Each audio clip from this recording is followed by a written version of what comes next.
hiningan po ng reaksyon si Anjo Eliana tungkol sa TVJ at sa pagkapanalo po nito sa Itbulaga laban sa nangaagaw ng title nila na Tape Inc.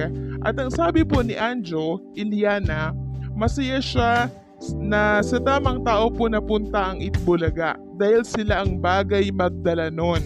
So sa sinabing ito ni Anjo Eliana, isang malaking insulto po ito at malaking sampal sa Tape Inc. Dahil pinipilit po nila na sa kanila bagay yun kahit hindi naman akma sa kanila, no?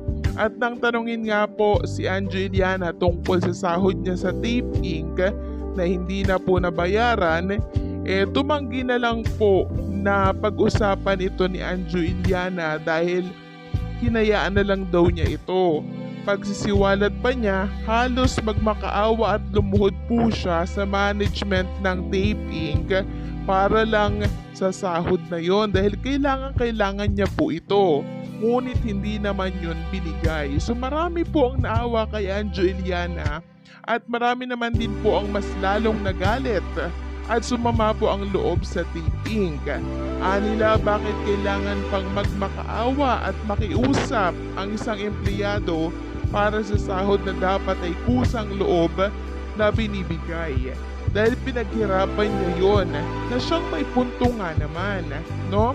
So dito, naawa na din po ako kay Anjo Eliana, no? Napakasakit pala ng pinagdaanan niya sa Tape Inc. na ayaw niya na lang pong balikan pa. So akala ko basta hindi na lang po ayaw ibigay, ganon, pero may mga issue pala na nagmamakaawa at halos lumuhod na lang po itong si Anjo Eliana para ibigay po yung sahod niya na siyang maling-mali po.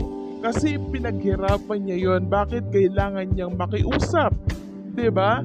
Ikaw na nagpapasahod, dapat kusa mong ibigay yon at hindi na kinakailangan pang manikluhod or makiusap yung empleyadong yon kasi pinaghirapan niya yon. At since unti-unti na po nating nalalaman ang mga baho po ng Tape Inc., alam naman natin na ito po lahat ay may kabayaran din.